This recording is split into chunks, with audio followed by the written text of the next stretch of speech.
Chapter 1. Billy's Story. Family Life. My brother Tony is stupid, but he likes good music. I listen to his records before school when he and my dad are out on the picket line. My grandmother, we call her Nan, likes the music too. I play the music and she sits in bed and sings. Sometimes we dance around the room. She's nearly 80 and she can't walk far. But she lifts her arms up in the air and tries to stand on one leg like a ballet dancer. Dad and Tony don't like it when she dances. They think it's stupid. But I want her to dance and sing all day. This morning I made her breakfast and danced into her room. "Hey, Nan, it's the dancing waiter," I said. But she wasn't there. I ran out of the door. My dad will kill me if I lose Nan. I raced up the road shouting, "Nan! Nan!" Where was she? Was she on her way down to the sea? You can see the sea from our house and she goes there sometimes. But little Allison, one of the neighbor's children, pointed up the street. Suddenly I knew Nan was in the field under the railway bridge. She often goes there. Nobody knows why. Maybe she played there when she was a child. "Nan!" I shouted. She turned and looked at me. I pushed through the long, wet grass. Poor Nan, she was wet and frightened. "I don't know where I am," she said. "Don't you want your eggs?" I said. "You're new," she said. "Nan, it's Billy. Billy." 3 vans stopped near the railway bridge and lots of policemen climbed out. They frightened me. Nan looked at them. "What are they?" she said. "Police, Nan. It's the police." "I hate them," she shouted. She waved her arms at them. Some of them looked at us, but they didn't come down. "Have they come for us, Billy?" she whispered. She knows about the police. She knows that they're not on our side. "Not us, Nan. They're not interested in us." "Is it Jackie? Is it Tony?" she asked. I didn't answer. I took her arm and we walked home. The next day, I was playing a song on the piano and thinking about Mum. Tony was eating and Dad was washing the dishes. Nan was sitting on her bed singing. Mum died 2 years ago. I don't think anyone remembers her except me. I miss her. I miss her every day. I miss her when I'm walking through the house. I miss her when I'm playing the piano. I have a letter from my mum. She wrote it for my 18th birthday, but I opened it early. "Dear Billy, can you hear? Can you hear my mum's voice? Listen. Dear Billy, I didn't see you grow up. I missed you crying and laughing. I missed you shouting. But please know that I was always with you. I always will be. I am very proud of you. I am proud that you are my son. I love you very much." I keep the letter in a box under my bed. I read it when nobody is in the room. Tony and I sleep in the same bedroom, and one night I read the letter to him. I wanted him to remember my mum with me and him together, but he didn't want to. "Don't you miss her?" I asked him. "Oh, be quiet," he said angrily. Then he went to sleep. I was playing the piano and thinking about Mum. She played the piano too. I can't really play. I'd like piano lessons, but we haven't got enough money. My dad and Tony don't have time to remember Mum. They're too busy on the picket line or down the mine. Fighting. Always fighting. Fighting the government. Fighting with the bosses. Fighting at home. Fighting me. They were arguing again that morning. We must go. Dad, we'll be late. Tony pulled on his boots, but Dad wanted to make the house tidy. He doesn't like leaving Nan alone in the house. I have to make your Nan's breakfast. Billy can do it. It's time to go. Wait a minute, Dad said, and went outside. He came back in with some coal. We haven't got much coal now, he said. The strike will end soon, Tony said. We'll be back down the mine next month. No, we won't, Dad said. Tony looked angrily at him. You don't want to go on the picket line, do you? He said. You want to stay in bed. Tony, Dad began. TM not waiting for you, Tony said, and walked to the door. Tony! Tony, wait for me, Dad shouted. But Tony was gone. Dad didn't follow him. He stood and looked at the door. I played another song on the piano. Be quiet, Billy, he shouted at me suddenly. Mum didn't mind, I said. He came up behind me and closed the piano suddenly. He nearly broke my fingers. Then he ran out of the door after Tony. I'll see you later at the club, he said on the way out. Oh no, I thought. Today I'm boxing. I hate it when he watches me. Listen, I boxed. My dad boxed. You box. That's my dad.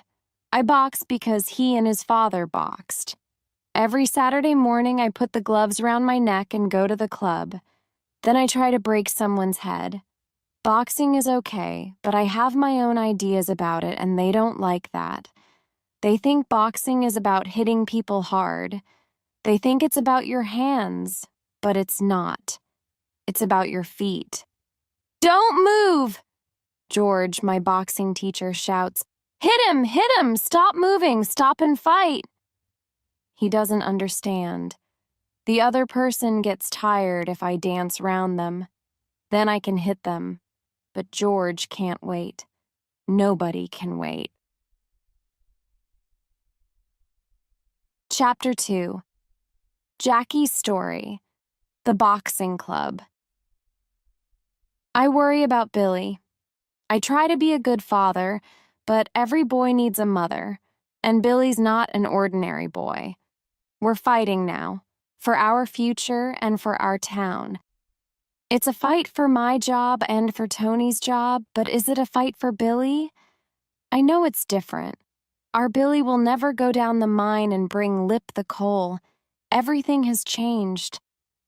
My dad was on strike in the 1930s, but then the miners were important.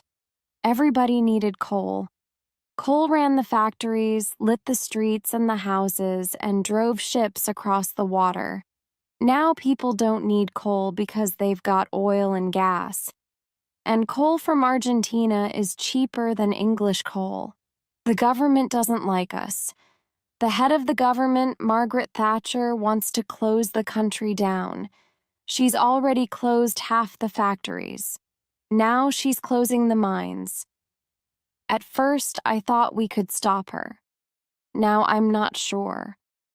Maybe Tony's right. Maybe I'm old and soft. I've lost almost everything. My lovely wife Sarah is dead. I've only got the boys and the strike. Life is hard. Very, very hard. I stay on strike because of Tony. What will he do if the mines close? You can't be a miner without a mine. So here I am, fighting for Tony and for Billy.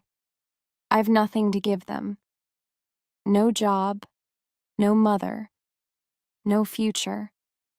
just me. Every Saturday, I watch Billy box. I miss the beginning of the class because I'm on the picket line. It's hard out there. We watch the scabs going into the mine in buses. Tony and some of the other young men want to hurt the scabs. They want blood. They shout it sometimes. Blood! Blood! Blood! I don't agree with them. I don't want to hurt anyone. But I know why Tony's angry. We're fighting for the future, and those scabs are hiding behind the police. They're men that I worked with.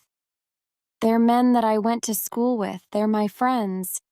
And they're riding into the mine behind the police. We have to fight the bosses.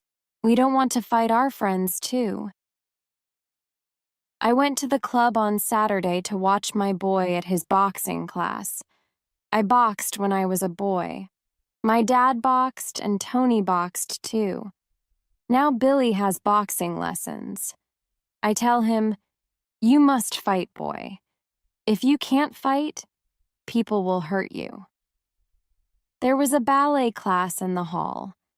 It was full of little girls in pink dresses jumping up and down, up and down. "Bottoms out!" called the ballet teacher. Ballet and boxing in the same place. I laughed. Put the little girls in boxing gloves and the boys in those pink shoes, I thought. That will be funny. Billy was in the boxing ring with another boy. "Hit him, Billy!" I shouted. Billy's getting better. He moves his feet well. "You move well," I said. "But hit him too." The other boy was taller and stronger than Billy, but he was fat. Billy will win easily, I thought. Then they started to fight. What was Billy doing? He was dancing, turning in circles. "Oh no," George said. "Not again. This isn't a tea party, it's a light. Hit him! Hit him!" He looked at me and I shook my head. Billy was dancing round and round the boxing ring. The other boy stood there, watching. "Watch him, Billy!" I shouted. Too late. The other boy walked up to Billy and hit him, and there was Billy on his back. George was very angry. "Billy Elliot, you're the worst boxer in this club. Bring me 50 pence for the lesson." I couldn't look at Billy. I was so angry. What can I do for that boy? If he can't fight a fat boy, what can he do? Chapter 3. Billy's Story. The Ballet Class. "Hit it. You'll stay here until you do hit it, Billy Elliot." I hit the practice bag. I imagined it was George's face. "Keep your feet on the ground, Elliot. Don't be stupid. Hit it. Bottoms in. Feel the music. And 1 and 2 and 3 and 4. Lift your arms. Feel the music." Across the hall, a woman was teaching her ballet class. An old man was playing the piano, 1 and 2 and 3 and 4. I started hitting to the sound of the music. Then I laughed. George won't like this, I thought. That's better. Why don't you do that to somebody's head one day? George took some keys from his pocket and threw them to me. "Give those to Mrs. Wilkinson when you finish. I'll see you next week." He went out of the hall. Good. This bag is George's head, I thought. I hit it harder. I don't like boxing. My friend Michael is right. It's stupid. "Why do you want to hit people? It's stupid," he asked. "You must fight people. If you don't, they'll hit you." "I run away," Michael said. The music changed. "And hold." the teacher said. Don't look at me, Susan. Look in front of you. Lift your arms up and down. Good. Eyes front, Debbie. And 5 and 6. I took off the gloves and walked across the hall. The girls were pretty in their pink dresses, but I felt a bit uncomfortable. Miss, the keys. The keys, miss, I said. She didn't look at me. Not now, she said. 3, 4, and 5, and 6. The music started again and the girls danced. They were clever. They all lifted their arms at the same time and they turned round. Then they lifted their legs and pointed their feet. It was interesting, but it was easy. I can do that, I thought. I lifted my foot. See? Easy. Why don't you try? A girl said to me. It was Debbie Wilkinson. She's in my class at school. No, I said. Can you imagine me in a ballet class? It's not easy, she said. You can't do it. I can. She lifted her leg up and pointed her toes. Do that, she said. I put my leg out and pointed my foot. See? She said. It was true. Her foot was more pointed than mine. I'm wearing my boots, I said. Your leg's shaking, she said. She was laughing at me, but she was right. Her leg wasn't shaking, but mine was. My Nan wanted to be a dancer. Mum could dance too. Nan took Mum to ballet lessons when she was a girl. I thought about Nan and Mum dancing. Not everybody in our family boxes. I moved with the girls, but it was very difficult. Up and down and 1 and 2 and 3 and 4. Take your boots off. Ow! Miss was standing on my foot. How big are your feet? 2, 3, boots off, 4, 5, and 6 and 7. Take off my boots. Why? I didn't know, but I took them off. Then she dropped a big pair of ballet shoes in front of me. Put them on, she said. You can't dance in those boots. So I put on the shoes. Nobody saw me except the girls. And do you know something? I think they liked me in their ballet class. Mrs. Wilkinson was a good teacher. We moved up and down, up and down. We pointed our arms in front and our legs behind us, and she looked at me. Nice straight leg, she said. It was easier with the shoes, but not very easy. You try it. Stand for a minute on one leg with your arms in front of you, you'll see. It's hard. She didn't say anything, but she thought I was good. Later, when I was walking home, she stopped her car next to me. Debbie was in the back seat. I didn't know she was Miss's daughter. Give me 50 pence, Miss said. Why? For the ballet class. Bring it next week. I have to go to boxing, Miss. But you're no good at boxing, Debbie said. Be quiet, Debbie. Mrs. Wilkinson looked at me. Didn't you enjoy the ballet class? I didn't say anything. Okay, she said and drove away. Debbie made a funny face through the back window. She was right. I enjoyed the class. I ran and jumped down the road. The music filled my head. Next day, every part of my body hurt. I thought about ballet every day. 1 and 2 and up and down. It's interesting, but it's stupid too. My dad and Tony will laugh at me. You can't dance in a coal mine. Not everyone thinks ballet is stupid. Some of the girls say I was brave. But then they told the boys, and the boys laughed at me. It's not important. The boys at school always laugh at me. One day, Debbie followed me home after school. Lots of boys dance ballet, she said. Only gay boys, I told her. Not all of them are gay, she said. We were at the top of the hill. We could see the mine with a lot of miners and policemen around it. There were thousands of people. A police van drove past us, and I saw the faces of the police inside. I go boxing on Saturdays, I said. Okay, she said, and turned away. She lives on the other side of the town. Big houses, big gardens, posh people. She walked away. I looked down at the mine where the miners were shouting at the police. It was a war.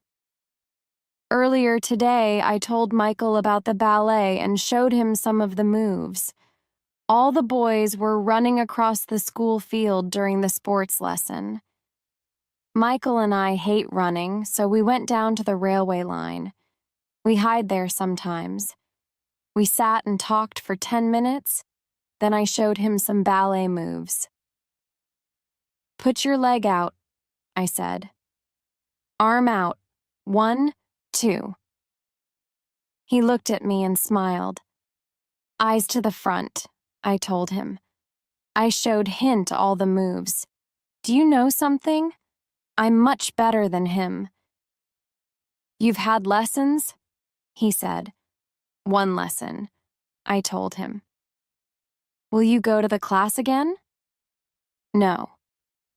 But you're good at ballet. It's for girls. I don't think so, Michael said. You look like a man. Strong. When next Saturday came, Dad and Tony went to the picket line. I took my 50 pence and gloves and went to the hall. But when I got there, I heard George. He was shouting. I didn't want to go into the boxing class. Michael's right. Boxing is stupid. I hid in the changing room until the other boys left. Then I went to the ballet class. At first, the class was boring. I didn't know the ballet moves. The girls danced on the left of the room, and I danced on the right. What are you doing? Miss asked. I don't know what to do, miss. Follow the others. Go to the back of the room and watch. 2, 3, 1, 2, 3. I tried, but it wasn't much fun. I wanted to leave. Then Miss showed me the spin. I've seen people spin on TV. They move very fast, then they suddenly stop. If you don't do it well, you fall on your back. I wasn't any good at the spin. Billy, you're not a girl. Try harder. Spin. I did, and I fell onto the floor. The girls looked at me, but they didn't laugh. People don't laugh in Mrs. class. Do it again at home, she said. Then we did some slower ballet moves. That was easier. At the end of the class, I was very tired, but I felt good. I can do that spin, I thought. Debbie was waiting for me. The spin's hard, she said. She practiced it in front of me. I'm faster than you, I told her. You can't do it, she laughed. I stood up. I did a slow spin first, and it was good. But when I turned faster, I fell again. Mrs. Wilkinson walked across the room to us. Go away, she said to Debbie. Debbie walked away, and Miss looked down at me. Are you going to come to the class next week? I don't know. I feel stupid, I said. Then give me your ballet shoes. I stopped.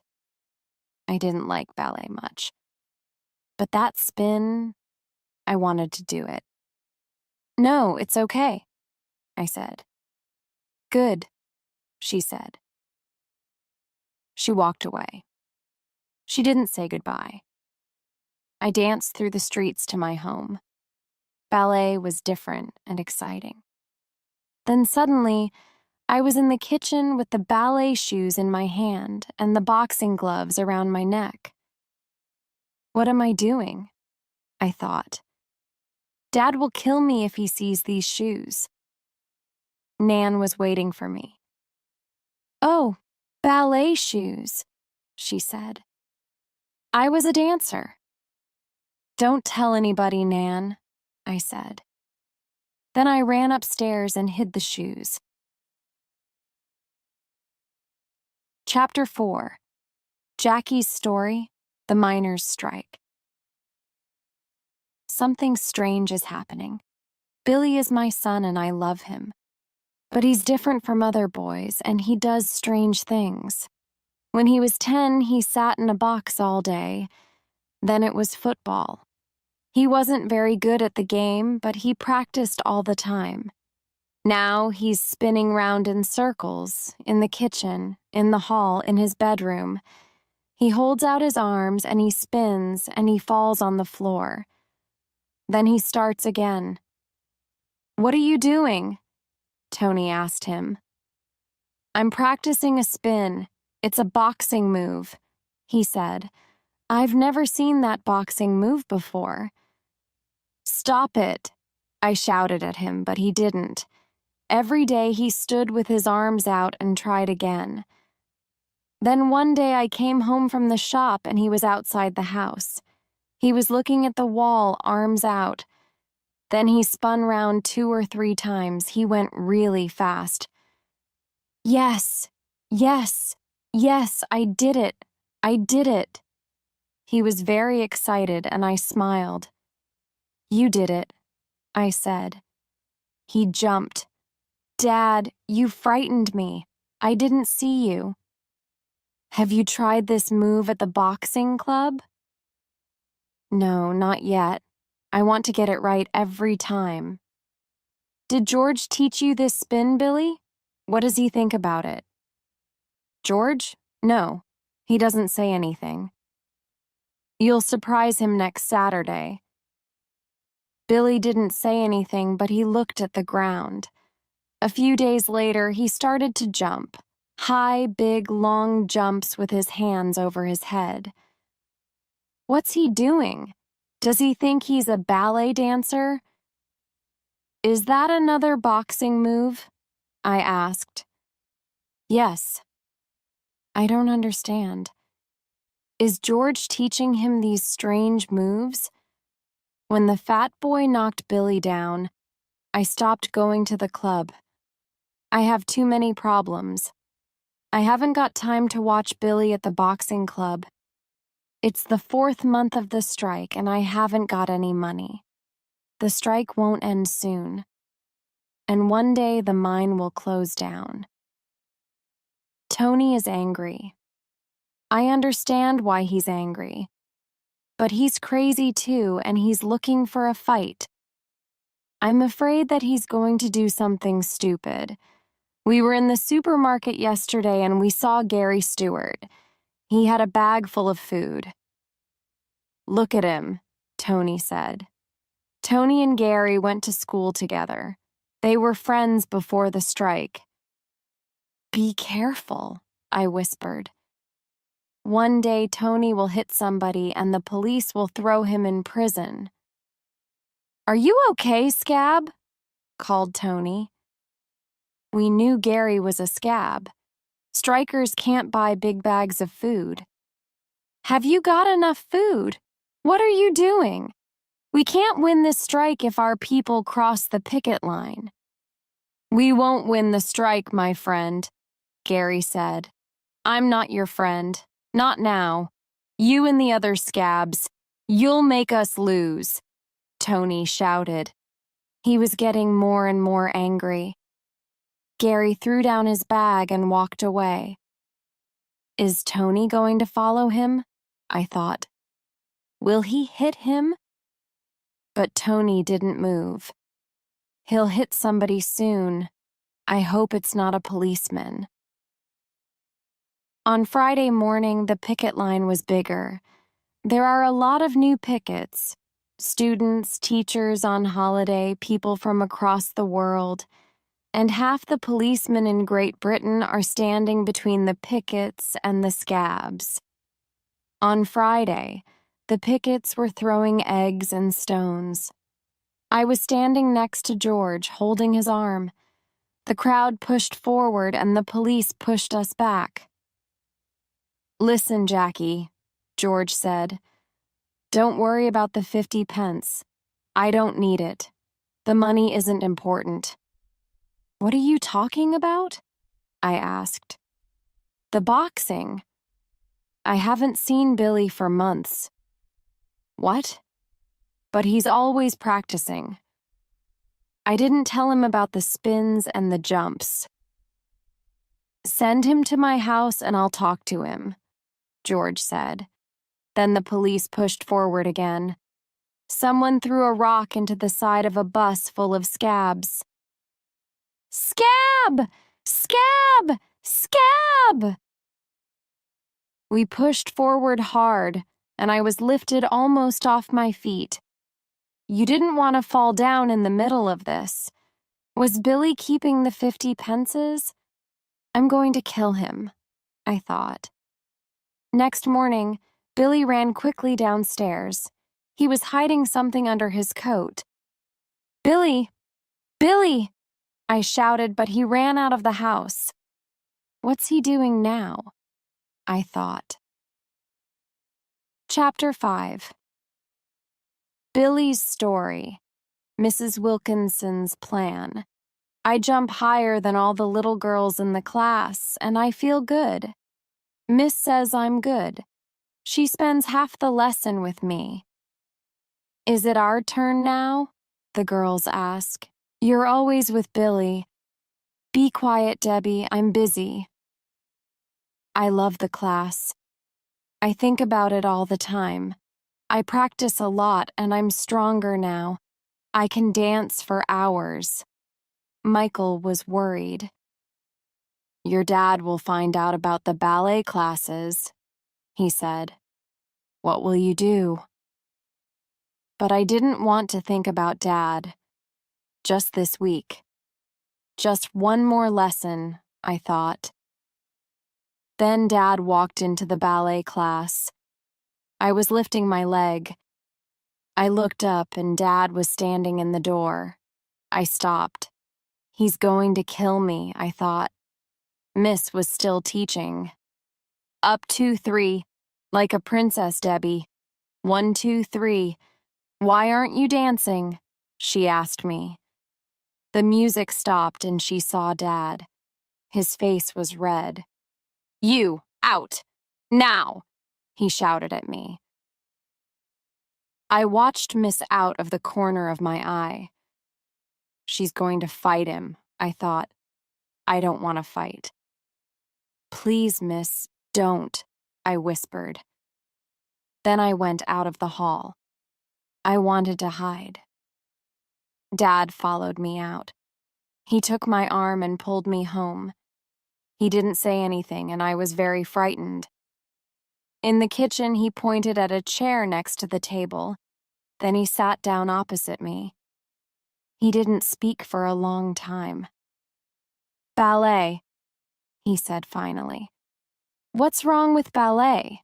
I said. "It's okay." "How can it be okay?" I was frightened. He was angry and his face was white now. "I went to ballet classes," Nan said. She was sitting near the window, watching us. "It's okay for your Nan. For girls, Billy, not for boys. Boys play football or they box." "What's wrong with dancing?" I asked again. But I knew. Ballet isn't for boys and strong, hard men. Ballet isn't for minors who strike for their friends. People in our town don't dance ballet. Well, maybe I don't want to be a minor. Maybe I'm different. Forget about ballet, son, and forget about boxing, Dad said. I've worked hard for those 50 pences. You can stay at home with Nan. I wanted to be a dancer, Nan said. Be quiet, Dad shouted at her. I jumped up. I hate you, I screamed at him. Then I ran out of the room. He shouted at me, but I didn't stop. Tears were running down my face. I want to dance, I thought. It's the only thing I can do well. And Dad wants to stop me. I ran down to the beach. It was a windy day. I listened to the sea and I felt calmer. I was on the posh side of town now. Rich people live there, people who are better than us. Miss lives there. I went to her house and knocked on the door. The door opened and Miss stood in front of me. Oh, it's you, she said. I said, he doesn't know I'm here. He'll kill me. Has he stopped you coming to classes? He doesn't understand, Miss, I said. I didn't want to say anything bad about my dad to her. She didn't like him. But he was my dad. She turned back into the house. Debbie, she shouted. It's Billy. Come and talk to him. I followed her into the sitting room and sat in a chair. Debbie came in and sat next to me. Her dad was sitting in another chair, drinking beer. So, you're the ballet dancer, he said. I've heard about you. Your dad works down the mine, doesn't he? Yes. Is he on strike? Of course.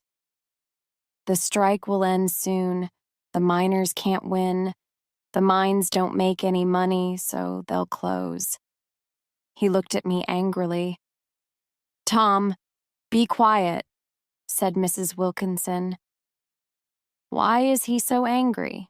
I thought. He isn't on strike. What's your job, Mr. Wilkinson? I asked. He lost his job, Debbie said. The company doesn't need him. Did you strike to save your job? I said. Mr. Wilkinson's face went red, but he didn't say another word. I ate dinner at the Wilkinsons' house. Later, up in Debbie's room, she told me about her mom and dad. My dad drinks too much and he has girlfriends. He and Mom aren't happy, she said. Do you miss your mom? I didn't want to talk about my mom. I don't think about her a lot.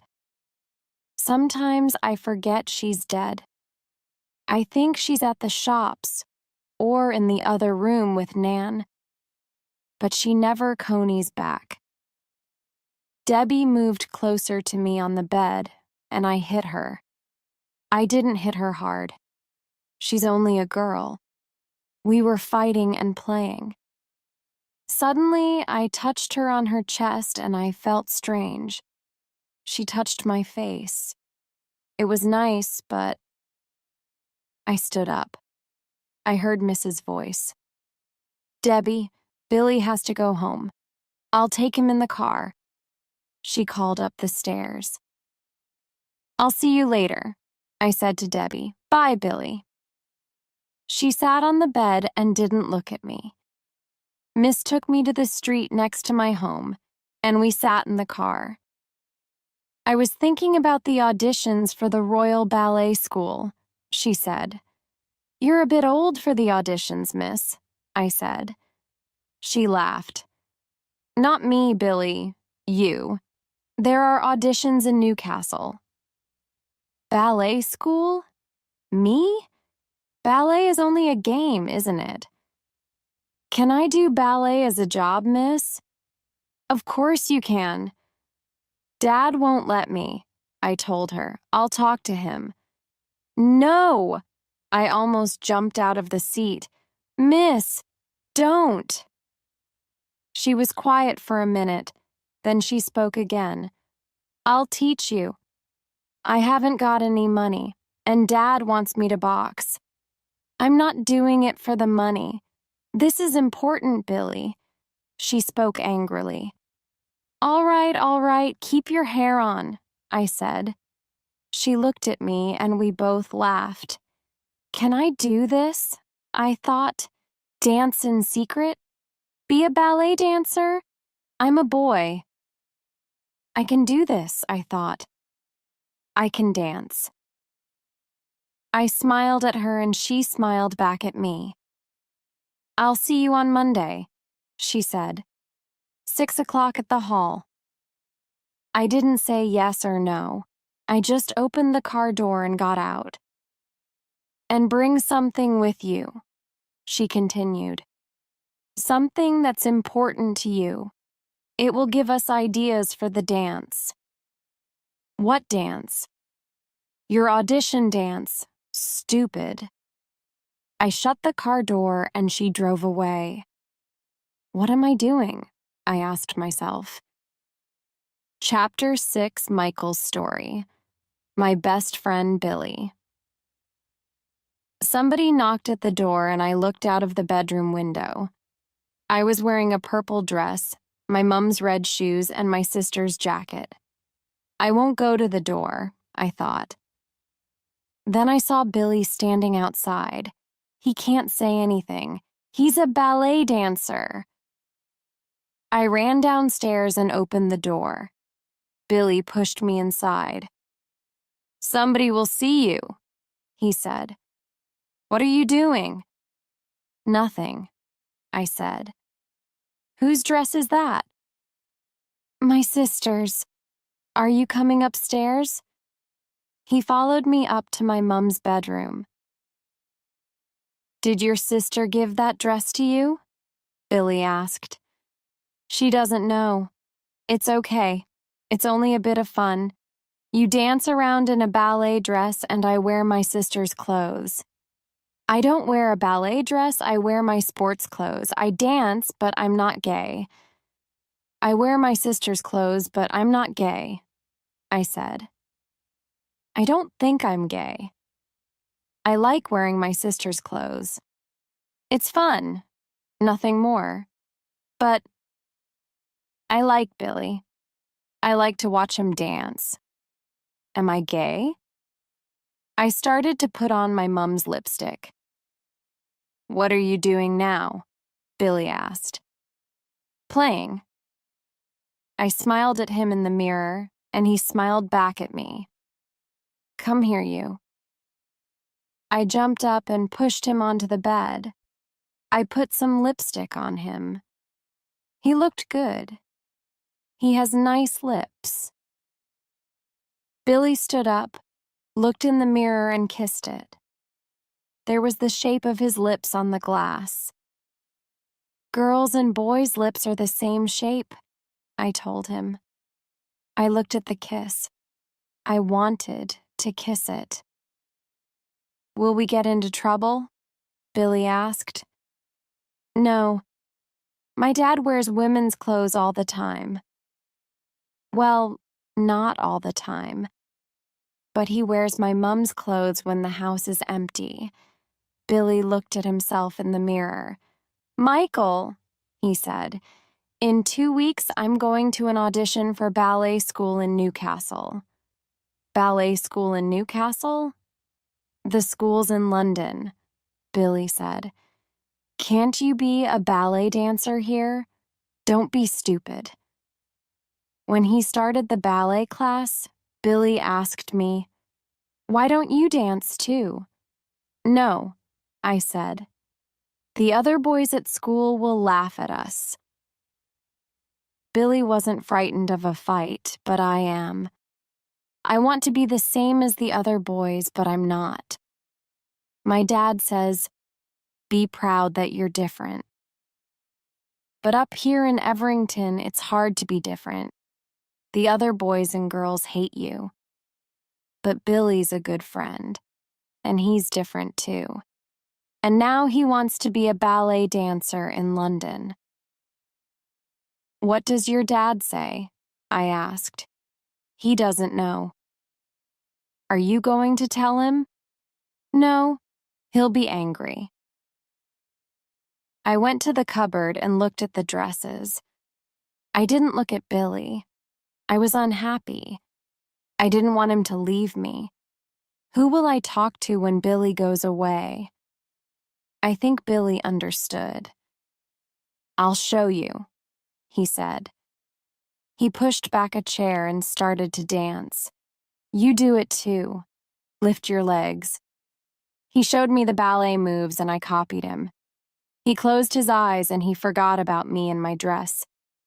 He was lost in his own little world. Then he jumped up and did a spin. Wow, I said, and he smiled. That's dancing, he said. Chapter 7. Billy's Story, Dad, and Tony's Fight. There were only 2 weeks until the audition, and we worked hard. Miss told me to find something personal for my dance. I took my mom's letter and a music cassette that she liked. I met Miss at the club on Monday. She picked up Mom's letter and read it. At the end, she was crying. She was a very special woman, Billy, she said. No, she was just my mom, I said. She asked me questions about Mom. What made her happy? What made her sad?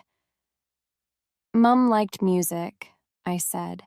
She played the piano. I put the cassette on and played the loud, fast music. Did your mom like this song? Miss asked. Then this is the music for our dance. We had fun. We jumped and ran round in circles. We were laughing and playing and dancing. Dance for your mum, Billy, Miss said. At the end, do the biggest, fastest, highest spin. Imagine that she's watching you. Miss is clever. It worked. I thought about Mum and I danced. Things were bad at home. The town was full of police and miners from other towns. We're going to destroy the government, Tony said, but we had no money. People broke up their furniture and burned it on the fire. We didn't have much food. I was getting tired of eating bread. They were keeping us hungry.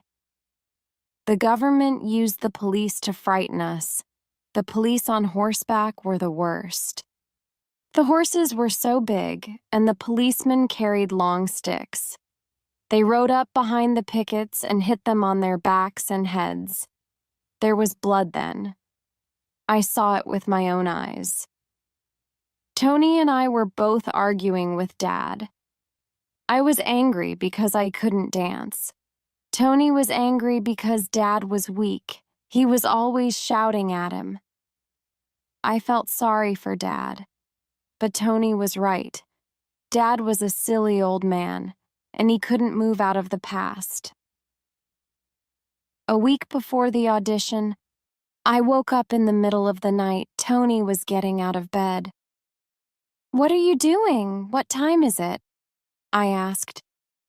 Be quiet, he told me. Go back to sleep. I looked at the clock. It was 4 o'clock in the morning. He walked quietly out of the bedroom. A few minutes later, the shouting started downstairs. I got up to have a look. Dad was standing in front of the back door. Tony was in front of him, white as a sheet. He had a big hammer in his hand. Get out of my way. Open the door, Tony said. He was very angry. Put the hammer down. Get out of my way. Tony suddenly ran up to Dad and waved the hammer. Is he going to hit him? I thought. No, I shouted, but they didn't even look at me. You don't want to fight, Tony shouted. That's your problem. You're finished, aren't you? Mum died and now you're a stupid old man. Get out of my way. He tried to push Dad away from the door, but Dad suddenly hit Tony on the side of the face. Tony fell down onto the floor. "Stop it, stop it," I screamed. Dad looked at me. His face was white and his eyes were wet with tears. "What are you looking at?" he shouted. He was very angry and I was frightened. Tony stood up. He pushed Dad away and ran out of the door. "You're not trying, Billy. Do it again," Miss was shouting at me.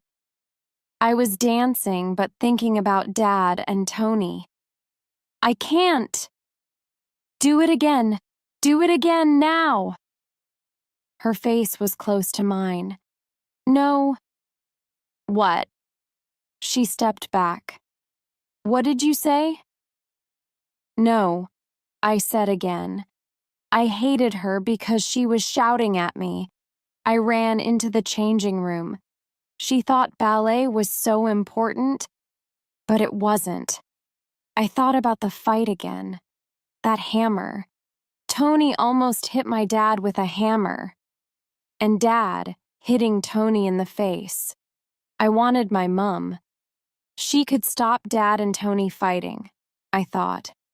When she died, everything went wrong. The door to the changing room opened. "Billy, I know you're here," Miss said. "I'm sorry." "Sorry," she says. "What good is that?" "I'm finished with her. I jumped out at her. It's okay for you. You're not going to the audition." "I know," she said. She looked frightened. I was bigger than her. "You don't know anything," I said. "You want me to dance. Why?" "Because people think you're a good teacher. You don't have a real dancing school, just a group of children in this old hall. You shout at me because your life's no good." She hit me hard across the face. It hurt, and I was surprised. I put my hand up to my face. Then she held her arms out to me. "Billy, love," she said. I wanted to run out of the door, but I wanted to dance too. It was the best thing in my life. I couldn't leave. I started to cry. Miss took another step towards me, and I put my head on her shoulder. "I'm sorry, Billy," she said. I cried and cried for about 5 minutes. "Okay," she said. "Have you finished crying?" "Yes, miss." "Sorry," I said. She pushed up my head and dried my tears on my t-shirt. "Good boy," she said. "We'll start dancing again." "Do you know something?" she never asked. "Why are you crying?" Dancing was the one good thing in my life. I wasn't clever or popular at school, but I could dance. The audition was getting closer and I was nervous. What will I do if I get into ballet school? I thought. Dad will kill me. He won't give me permission to live in London. What's ballet school going to cost? But I won't get in, so Dad won't know about the audition. "I won't get in," I said to Miss. "Yes, you will, Billy Elliot. You'll be the best dancer at the audition." Who can I talk to? I thought. I miss my mum. But she's not here. She's dead. She can't hear anything and she can't tell me anything. Then something happened. On the Thursday before the audition, Miss and I couldn't use the hall. We drove to a school and used its hall. On the way home in the car, I played a music cassette. The music wasn't modern, but I liked it. It was beautiful. "It's good, isn't it?" I said. "What is it?" "I've heard it before." "It's ballet music," Miss said. "Now get out of the car." It's time for you to go home. It was dark and cold in the house. There was no more coal to make a fire. Dad and Tony were out. Nan was in, and I went into her room and said hello to her. She didn't know me. It was one of her bad days. I went back into the kitchen and took some milk out of the fridge. "Hello, son." I turned around. It was Mum. She was drying a dish with a cloth. "What have I told you, Billy?" she said. "Don't drink out of the milk bottle." "Sorry, Mum," I said. I took a glass and poured some milk into it. Then I put the bottle on top of the fridge. "Put the bottle inside the fridge," she said. I picked up the bottle and opened the fridge door. Then I thought, that was Mum. She was here. The dish and the cloth were on the table. I touched them and they were warm. Her hands touched them, I thought. I wasn't frightened. The door opened and Nan came in. She walked to the cupboard. "It's in here," she said. "What is, Nan?" "The record." She took a record out of the cupboard. She went into the sitting room and put the record on the record player. "Listen," she said. The music started. It's the same music, I thought. The music from Mrs. Carr. That's why I knew it. It was one of Mum's old records. "Did you see her too, Nan?" I asked. But Nan was dancing around the room. I held her arms and we did some ballet moves together. She was slow, but she was good. Then the door opened quickly. Tony was standing there with Dad behind him. "You're using my record player," Tony said. "It's not yours, it's Mum's," I shouted. Tony went to the record player and turned it off. "Be careful," Dad shouted at Tony. "Don't break the record." He took it away from Tony and cleaned it carefully. Then he turned to me. "Who told you to play this?" "Sorry," I whispered. Dad walked out of the room and shut the door noisily. Dad and Tony are always making a noise in the house. I hate it, but it wasn't important. You see, now I understood. Mooney wanted me to dance in the audition. It wasn't a stupid dream. Maybe I will get into the ballet school, I thought. The audition was on Saturday at 10:30. I wanted to succeed, for me and for Mum. On Friday, I went for the final practice and I danced perfectly. Nobody can stop me, I thought. Then the trouble started. Chapter 8. Tony's Story. Trouble with the police. It was me. I attacked the police horse. Some of the police are very unkind. One policeman is really bad. His horse kicks us when we're on the picket line. He doesn't stop it. So we decided to fight him. It was Friday afternoon and I was in the town center with my friends. There was a small crowd of people around the policeman and his horse. I had some petrol in a bottle and I threw it on the horse's tail. Then I lit a match. Whoomp! The horse was frightened and the policeman nearly fell off its back. Somebody hit the horse and it spun round. The policeman couldn't stop it. We were laughing and then we heard horses behind us. A lot more police arrived and we started to run. We ran up the street and met more policemen. They were waiting for us and they were very, very angry. My friend, Simon James, fell down, and the policemen hit him with their sticks. I ran through Jeff and Alice Thompson's house and into the street at the back.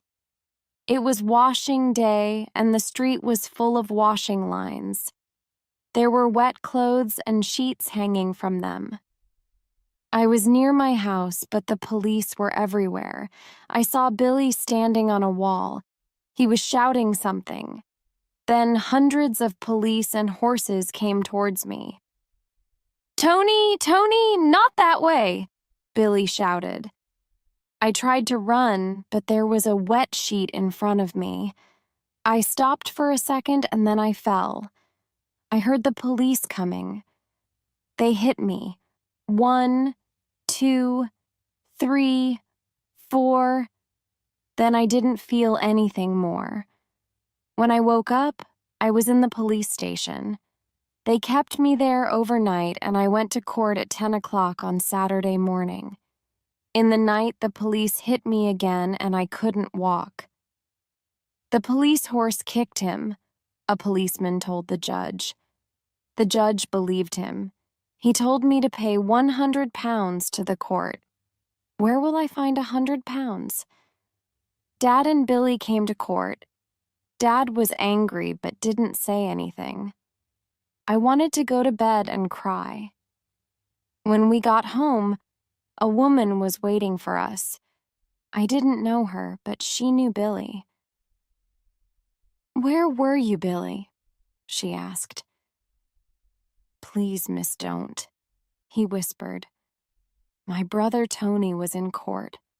I tried to telephone you. You weren't there." "Who are you?" I asked. I looked at Dad. "Come inside the house," he said. I looked at Billy. Was he in trouble? We went into the sitting room and turned to look at the woman. She crossed her arms. "I know this is difficult for you," she began, "but Billy missed an important audition today." "What?" I said. "Audition? For what?" "For the Royal Ballet School." Was she serious? The police hit me and the court wants 100 pounds. And she was angry because Billy missed an audition for the Royal Ballet School. "Are you joking?" I said. "I'm very serious." I looked at Billy. "Ballet?" I turned to the woman. "Do you know what's happening to us?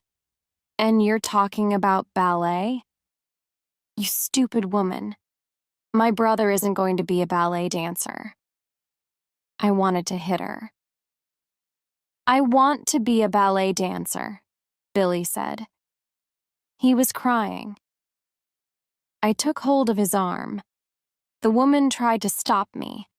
I pushed her away and put Billy on the table. "You want to dance? Okay, dance." "This is stupid," the woman said. "Oh, yes?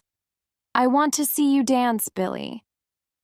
"No, Billy," she said. "Don't." I turned to her.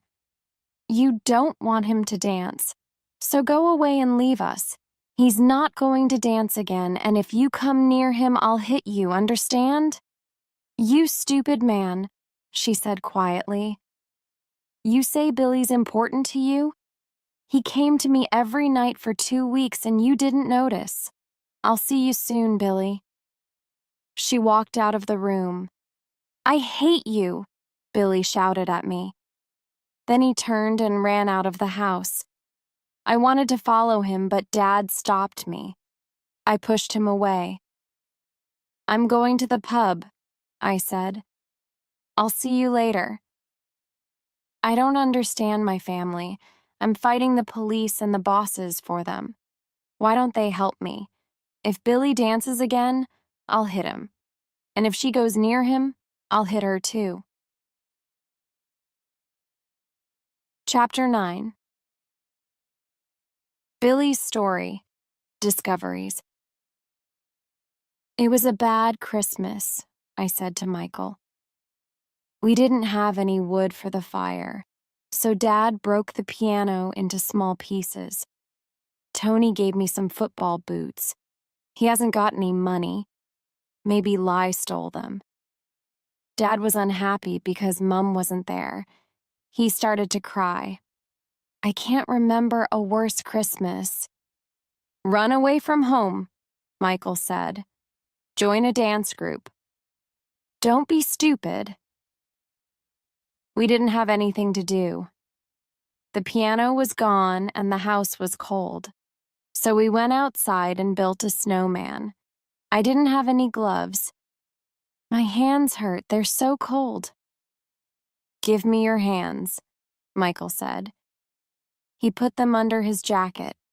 I touched his skin. It was warm, but Michael was looking at me. What are you doing? I said. Nothing, I'm warming your hands. Are my hands cold on your skin? I asked him. I like it. I thought for a minute.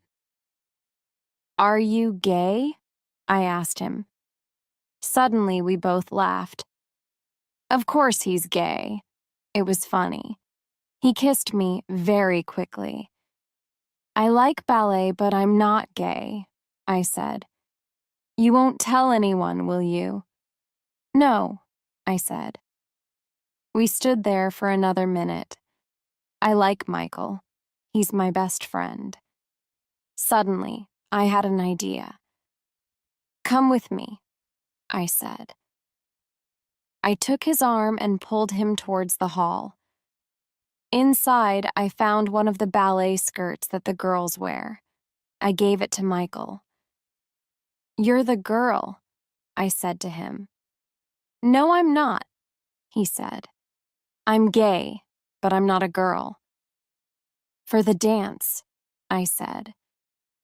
We stood in the boxing ring and I showed him some ballet moves. 2nd and down, and 1 and 2. You're not bad for a gay boy.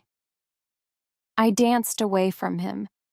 My eyes were closed and I was in another world.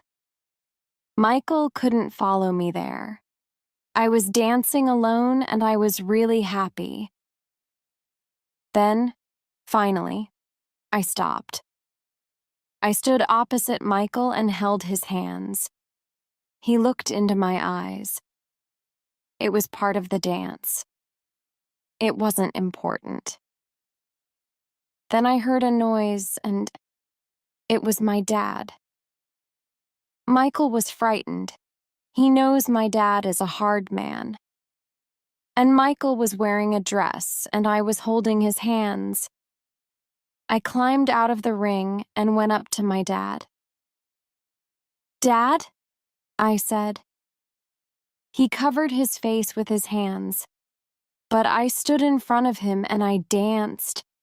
I spun and jumped and danced for 5 minutes. Then I stopped and looked at Dad.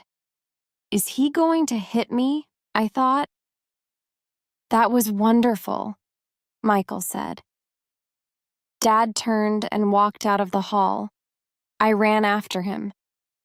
Dad! I shouted. Go home, son, he replied. He didn't stop walking. Chapter 10. Jackie's story. The search for money. I ran down the road. I wanted to cry, but I couldn't. My life is so difficult. There's the strike. My wife is dead. Tony wants to fight everyone. My wife's mother lives with us, and she's going crazy. And Billy. What can I say about Billy? He's different. And he's good at something.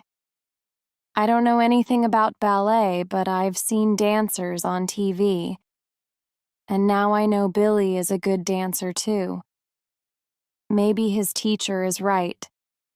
I'm Billy's dad, so I have to help him. Oh, Sarah, what shall I do? Shall I send that teacher away? Shall I stop Billy dancing? Help me decide, please. Suddenly, I knew what to do. I smiled. Then I ran home and telephoned George. Where does that dance teacher live? I asked him. He told me and I went to her house. How much will the ballet school audition cost? I asked.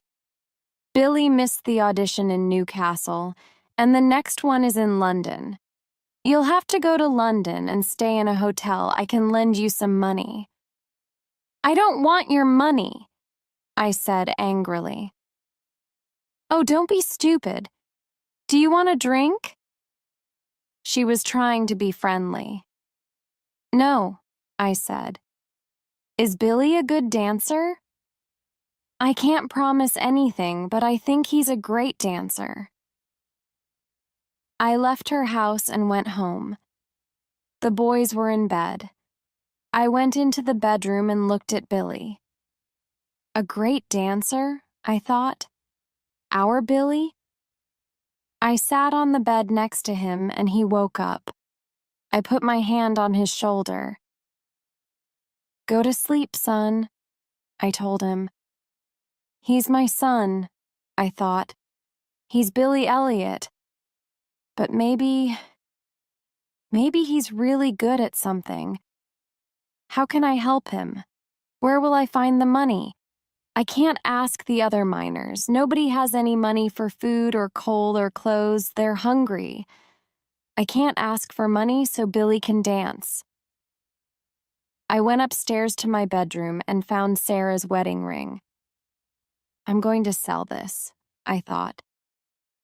If I get £100, I can take Billy to London. I don't want to sell Sarah's ring, but I have to. I know Sarah wants me to help Billy. The next day, I went to sell the ring. The shop was full of wedding rings. We're all poor. We're selling the most important things that we own. I showed the ring to the man in the shop. How much? I asked. I'll give you £25. What? That's my wife's ring. I'm sorry. He looked sad. I know this ring is important to you, but I can't give you any more money. I took the £25. Sarah was gone, and now her ring was gone too. And I needed more money. The strike will end soon, I thought. The government is going to win. In 2 or 3 months, we'll go back to work, but it will be too late for Billy. I need to work for 1 week, then I can take Billy to the audition. I went to the place near the mine where the workers met. Gary Stewart was there and he laughed at me. I didn't say anything. The bosses were rude to us when they put us on the bus. Nobody likes a scab, and now I was a scab. Some of the miners hid their faces, but I didn't. I wanted everyone to see me. I was frightened. There were crowds of people near the mine. They were shouting and throwing stones at the bus. We moved slowly. There were faces and noise all around us. The glass in one of the bus windows broke, and the bus stopped. What will happen next? I thought.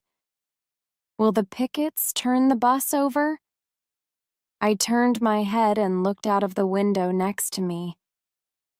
Who was there, looking at me? Tony. He looked into my eyes. Then the bus moved again. I hated myself, and I wanted to die. Chapter 11. Tony's story, the meeting. Dad! Dad! I shouted. His face was so sad. I wanted to help him. I knew he was in trouble. The bus moved through the mine gates, and I ran after it. The scabs climbed out of the bus, and the bosses pushed them towards the entrance to the mine. Dad! I shouted again. He heard me and looked at me. He moved towards me, but a policeman stopped him. Dad tried to hit him. Then he walked back to the gate. He was crying. I never saw Dad cry before. I wanted to put my arms around him. It's for little Billy, he said. Tears were running down his face. You can't go back to work now, I said. Look at us. What can we give Billy? His face was covered in tears, and I was crying too. Please, Dad. We're finished, son. I want to give Billy a future. He's only 12 years old. What about my future? You can't do this. We'll find some money for him. Just come out of the mine, Dad. Please. Some men ran up behind us. What's your dad doing? Robert Martin asked. It's okay, he's coming out. Aren't you, Dad? Dad rested his head against the gate. I'm sorry, he said. Get him out, Martin said. I got Dad out of the mine. The bosses saw that he was ill. They let him out through the back gate, and I took him home. Later, he tried to explain to me. Your mom, she wants Billy to dance. She didn't worry about other people, just her family. You always think your father is the boss. You think he can do anything. But now my dad needs my help. Okay, I thought, I'll help. But where will we find the money for Billy's ballet dancing? The next day we went to see George. Ballet? He said. Ballet, I said. You've helped boys before, Dad said. Yes, for boxing or sport, but ballet? Why not ballet? Billy is a good dancer. Is lie? George asked. Who says he's good? I went to see his teacher, Dad said.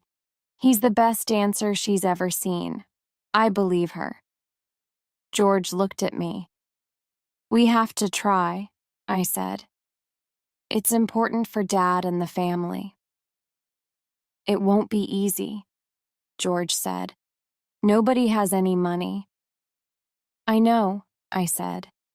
This isn't easy for me, George, but we want to help Billy. Our mom's not here, so we want to do something for him. Okay, George said. We'll try.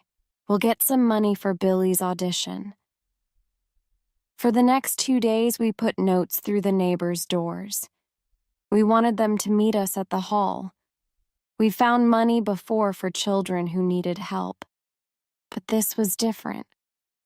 We've never sent anybody to the Royal Ballet School. A few of the neighbors came to the hall. Dad and George sat at the front of the room, but I stayed at the back. George started to speak. We've helped children to become boxers and footballers. This time it's Billy Elliot. He wants to be a ballet dancer. The neighbors were laughing. I'll give all the 50 pences from the boxing class, George said. Mrs. Wilkinson is giving the 50 pences from the ballet class. We're selling some raffle tickets too. You haven't much money, we know that, but please help us. This is important.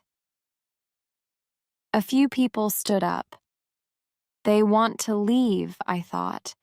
So I stood up too. You all know me, I said. For a long time, I didn't want Billy to dance. But I want to say this. I looked at my dad. The miners' strike is about the future. My future, your children's future. Billy's future, too. Not everyone will go down the mine, but they will have a future. Billy's dance teacher says that he's an excellent dancer. Excellent. You know that our mum is dead, but Sight wants him to dance. We need your help. I looked at Dad. His eyes were wet with tears. George showed you the raffle tickets, I said to the crowd. You can't leave here without buying one. If you do, I'll fight you outside the hall." Everybody laughed. Then they walked to the front of the room and bought their raffle tickets from George. Dad pushed through the crowd and walked up to me. He looked at me and smiled. Then he put his arms round me and we stood in the middle of the room. We were both crying. A strike can destroy some families. It can bring other families together. Can you believe it? Dad and I are friends because of ballet dancing. Chapter 12. Billy's Story, The Audition. 1 minute everybody thought I was strange. Then they wanted to give me money. Dad was looking for things to sell. Even Tony was selling raffle tickets. We needed money for bus tickets to London, for food and a hotel. Then we were on the bus to London. It was very exciting. "Is London a nice place, Dad?" I asked. "I don't know, I've never been there." "You've never been to London, but it's the capital city." "There are no mines in London," he said. "Don't you think about anything except mines?" I thought my dad knew everything, but he doesn't. I'm only 12 years old, and I'm going to London. He's 45 and he's never traveled south of Durham. The journey took a long time. At first, I didn't like London. There were lots of houses, bigger than the houses in Everington, more and more streets, and bigger buildings. Our hotel wasn't very good. Dad didn't like our breakfast. I couldn't eat any food because I was so frightened. "Aren't you going to eat your egg?" Dad asked me. "You must eat something. You need food in your stomach today." "I can't," I said. But I ate some bread. We went on the bus to the ballet school. I stood at the bottom of the steps and looked up at the big old building. I felt sick.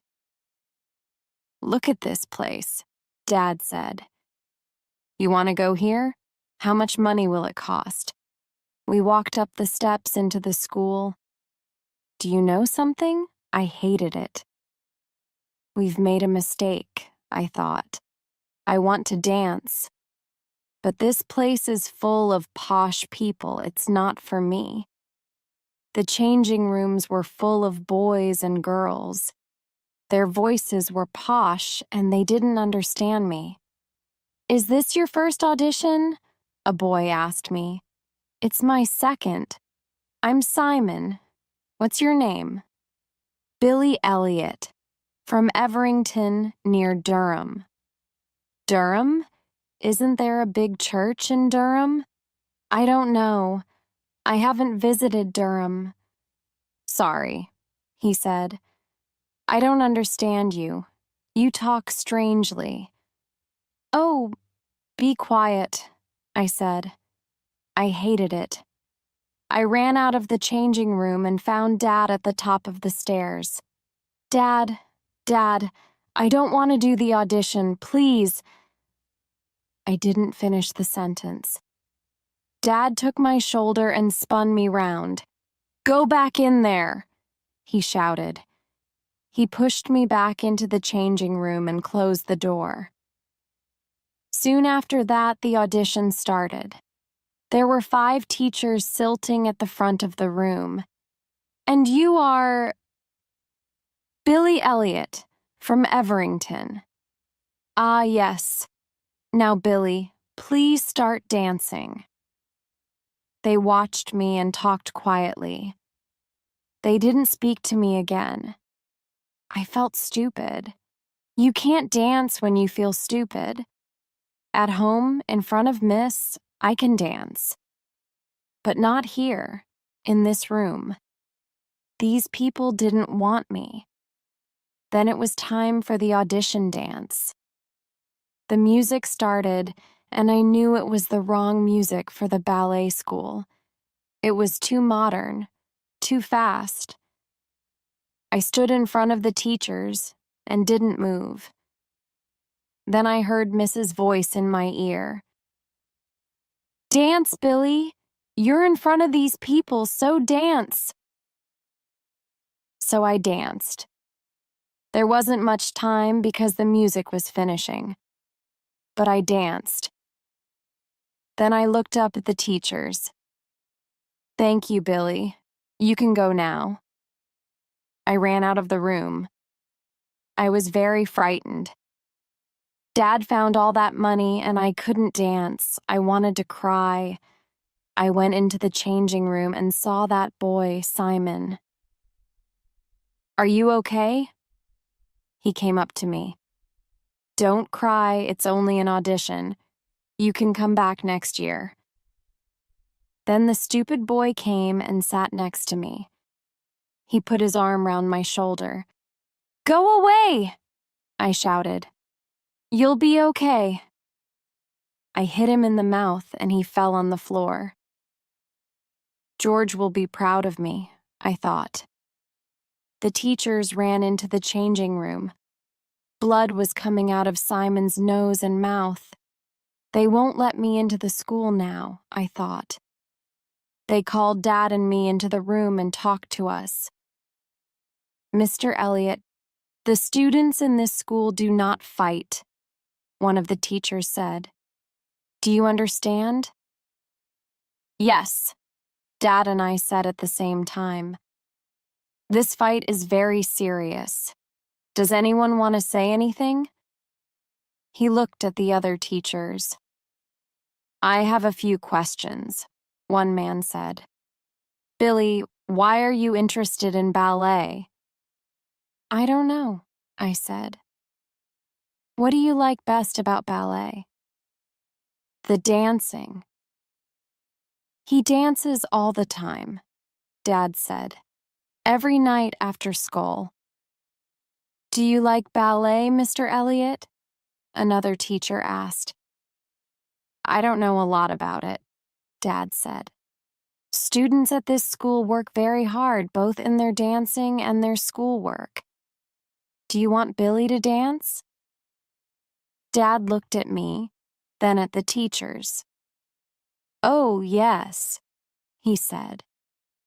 "Oh, yes." And that was almost the end of the audition. "How do you feel when you dance?" they asked me. How can I explain to them, I thought. They come from a different world from my dad and me. "I don't know," I said. "When I dance, my body is full of fire. I forget everything." Then Dad and I went home. Chapter 13. Jackie's Story. The Letter. The trip to London was bad, from beginning to end. It cost a lot of money. Everybody tried to help, but they couldn't give enough. 10 pences and 50 pences and 2 pences, nothing more. One day somebody knocked at the door. Tony wasn't at home. I opened the door and saw Gary Stewart, Tony's old friend from school. The man we saw in the supermarket. The scab. I took him into the sitting room. He didn't sit down, but stood in the middle of the floor. "I want to help Billy," he said. He took an envelope out of his pocket and put it on the table. "There's the money," he said. "Billy needs a future." I looked at the envelope. "I can't accept that, Gary," I said. "It's not for you, it's for Billy," he said. "Accept it for him." He turned and quickly left the room. I heard him open the front door. Then he stopped and came back into the room. "Nobody knows about the money, Jackie," he said. "I won't tell anyone. I won't tell my wife. You don't need to tell anyone. He left the house and I sat down. I looked at the envelope. Then I opened it and counted the money. 50 pounds. I can't hide this money from Tony, I thought. He won't want it. I'll call it scab money, dirty money. But I'm going to accept it. So Billy and I went to London. Poor little Billy. The audition was bad. The other children at the school had everything. Rich parents, good homes, good schools. Billy didn't have anything. Then he hit that boy. When we got home, I felt angry and sad. I tried to go back into the mine during the strike. I took Gary's money and I sold my wife's wedding ring, and then we went to London with its big houses and posh people. In Everington, we've got our jobs in lime mines and a hard life. And now the government is taking our jobs away from us. We've got nothing. Tony and Nan were waiting at home. We did okay, I told them, but they saw Billy's face. They knew he was unhappy. I'll make some dinner, I said. It's okay, Dad, Billy said. I'm tired. I'll go upstairs and lie on the bed. Later, I heard him. The sad little boy was crying. He can't win against all those posh people. That evening, I thought about Billy again. We're not going to slop, I thought. He'll try the audition again next year. If he wants to go to ballet school, then he will. I thought about the teachers at the audition.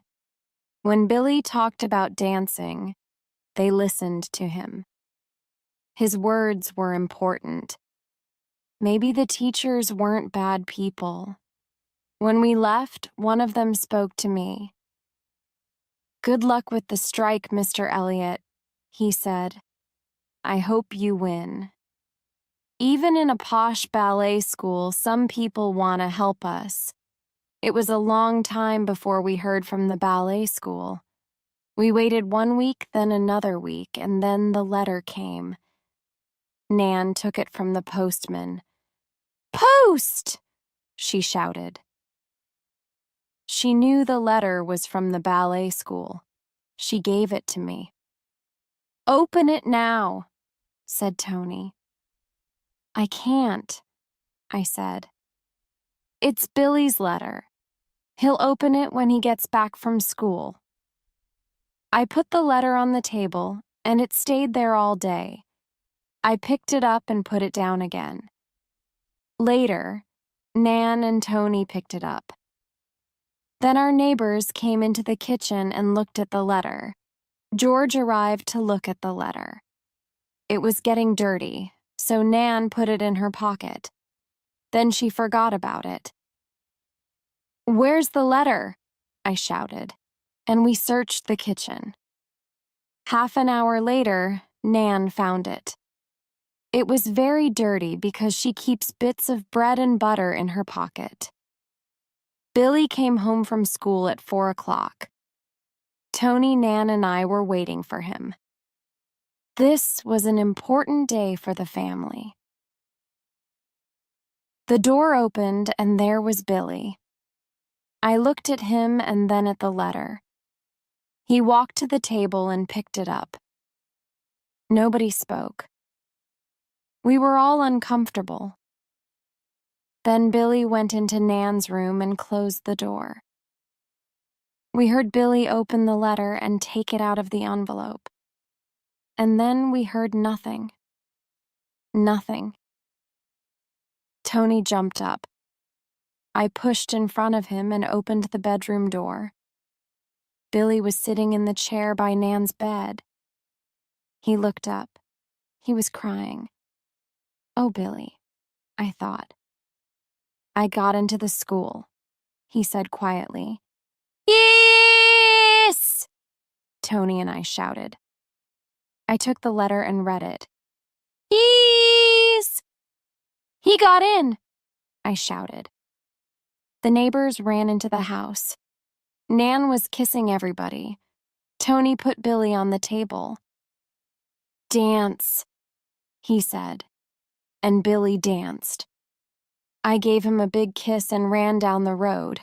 I wanted to tell my friends, Billy's got into the ballet school. I ran quickly down the road to the pub. I opened the door and... He's in! He did it! The men in the pub were silent. Don't you know, Jackie? Somebody said. The strike has ended. We're going back to work on Monday. The bosses won.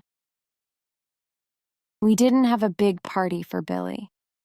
Everybody was thinking about the end of the strike. We lost. I can work again now. I can pay for the ballet school, I thought. That happened a few years ago. We lost and the government won. And slowly, the mines closed. Here in Everington, we were quite lucky. Our mine stayed open longer than most of the other mines. But it's closed now. Our lives continue in the town, but everything is different. I'm an old man. I'm happy to stop working down the mine. But Tony can't find another job. We lost the mines. We lost that future, but we won another future for Billy. And that's important, isn't it? Chapter 14. Billy's Story. Goodbye to Everington. 1 and 2 and 3 and 4 and up and hold. Miss saw me and walked across the room. Billy. I'm going to London today, miss. I know. Debbie told me. I'll miss you, miss. No, you won't. I will, miss. Go and find out about life, Billy, she said. Forge about me and this place. Good luck, Billy. She gave me a tired smile and turned back to the girls. Okay, heads up, bottoms out. I don't understand, I thought. She taught me for a long time. Isn't she pleased for me? I don't know. I'll never understand, miss. I've said goodbye to a lot of people. At school, all the pupils met in the ball and the head teacher made a speech. We're very proud of Billy. We're happy that the school helped him. Helped me? Nobody at school helped me to dance. It was my family and Miss Wilkinson and the neighbors who found the money for me. They helped me. I went to the church with Dad. I wanted to say goodbye to Mum. Your mum is very proud of you, Dad said. I listened to her, and I changed my mind about the dancing. I thought about the time I saw Mum in the kitchen. Did Dad see her too? I asked her to help me, and then I knew that I was wrong. She wanted you to dance. She's still watching over you. She'll watch over Jan in London too. Maybe it was true. Maybe she's with me all the time. That's why I saw her. I'm still here, she was telling me. I'm frightened, Dad. I said. That's okay, son, Dad said. We're all frightened sometimes. You'll be okay. Now, the bus to London was waiting. I went home. Dad and Tony picked up my bags. Nan was sitting at the table watching me. How much does she understand? I asked myself. I don't know. I kissed her, and she put her arms round me. We'll miss the bus, Dad said. Nan put something in my hand. It was a 5-pound note. Nan, I said, you haven't got much money. It's her money, Dad said. She wants you to take it. I kissed her again, and she pushed me out of the door. We walked down the street, and I heard somebody call to me, "Hey, dancing boy!" It was Michael. I ran back to him. "We're going to miss the bus," Dad shouted. "I'll see you soon," I said to Michael. He didn't say anything. He just looked at me. I moved closer to him and kissed him. "Stop it," he said. "People will see. You're going away, but I live here." I laughed and went back to Dad. We ran to the bus. The driver jumped out and took my bag. I got on the bus and sat at the back. Dad and Tony stood in the street outside. Tony came close to the window. "What?" I said. "I'll miss you." He slid. He didn't want the bus passengers to hear him. "What?" I said again. "I can't hear you." The bus started to move. "I'll miss you," Tony shouted loudly. Everybody on the bus heard him and started to laugh. Tony laughed too. "I'll kill you," he shouted. The people on the bus were laughing. Dad was laughing and Tony was laughing and I was laughing. Then the bus went round the corner and they were gone. Chapter 15. Jackie's story, Billy Elliot, Dancer. I'm sitting in a big theater in London. Tony is here. He's wearing an old jacket and jeans. "I'm a minor," he says. "I want everyone to know. These theater seats cost more than £100, but we didn't pay any money. Outside, above the entrance to the theater, there is a big sign. It says, 'The Royal Ballet Company, Billy Elliot.' I speak to one of the workers in the theater. 'Please tell Billy Elliot that his family are here.' I always tell Billy that we're here. Tonight is very important. This is Billy's first time as the main dancer in the Royal Ballet Company. Mrs. Wilkinson was right about him."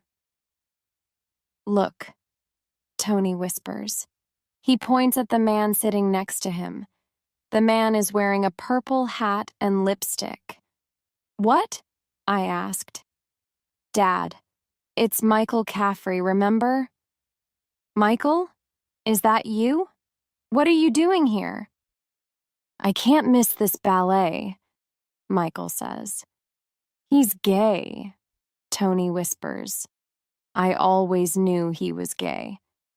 Michael reaches over and shakes my hand. "Are you very proud of Billy, Mr. Elliot?" he asks. He speaks like a Londoner now. "I am."